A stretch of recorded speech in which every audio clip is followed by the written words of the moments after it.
Ja vure pikën me këtë. Ishte dhe në 2025. Meritoni një duart rokitje në fakt. Po, tani unë nuk e dija se sa ishit ju në studio, po këtë librin do ja dhuroj moderatores. Dakor, faleminderit. Është libri që keni shkruar ju për gjithë ata cilët po na ndjekin. E ritheksoj. Sot është data 3 janar. Një specialist ekonomie që shkruan poezi, për mua është vërtet një surprizë e bukur. Enrico ka background artistik, sepse... Janë 160 poezi që i kam shkruajt ndër vite, poezi e parë është diku e vitit 84, po do kemi edhe kështu të tjera. Në kohën kur Adriana këndon. Sepse është peshore, prandaj ka dhe arti në jetën. Ja, ka dhe surprizat bukura këtu. Ja, se e nisëm me libër dhe më duket se aty do ta mbyllim. Me libër. Për ta mbyllur. Një fjali për mbyll, se si është shumë e bukur kjo e librit. Për ta mbyllur. Jemi në një periudhë kur individi, ashtu siç tha edhe zonja, më pëlqevi shumë përshkrimi që bëret gjitha shenjave, individi duhet të jetë njeri i përgjegjshëm. Qa do thot një është njeri i përgjegjshëm? Ka 4 korniza që e bën njeriu e përgjegjshëm. Është Zoti, është ligji, është morali dhe është etika. Këto janë të 4 është korniza që kufizon 4 anët e kornizës. Nëse ti është zgjedhja e njeriu.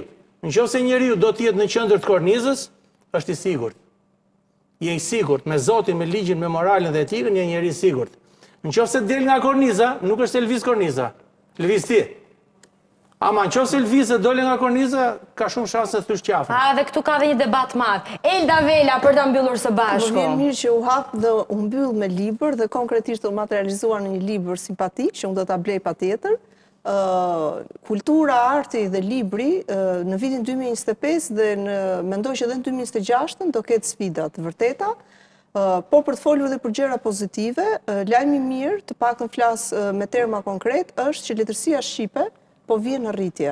Letërsi shqipe cilësore, letërsi shqipe analizuar dhe strukturuar shumë mirë, dhe nëse do flasim me terma konkret, në panairin e librit, 2 autorët më të shitur që shtëpia jonë botuese kishte, qoftë në letërsi për fëmijë, qoftë në letërsi artistike për të rritur, ishte letërsi shqiptare. Dhe me sa kam statistika, dhe autorët më të shitur ishin autorë shqiptar. Kjo në fakt është një gjë pozitive, kjo tregon që arti dhe kultura dhe leximi po kthehet te letërsia shqipe, nëse do ta shohim dhe në planin ekonomik, është gjë e mirë sepse letërsia e përkthyer ne i japim X të ardhura agjencive të huaja për blerje të drejtash, është një gjë shumë pozitive.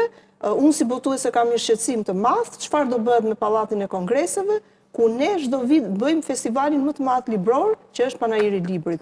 Patjetër që të gjithë si botues për këtë gjë duam një përgjigje, sepse lexuesi duhet të orientohet një vit më përpara se ku shtëpia dhe ngjarja më e madhe librore do bëhet vitin tjetër. Në lidhje me librin ose më saktë jo me vetëm një fjali. Jemi në sekondin e fundit. Në lidhje me letrën më shumë se sa me librin, unë nuk para bëj reklam për revistën time Travel, asnjëherë nuk e konsideroj të nevojshme kur vjen për debate televizive.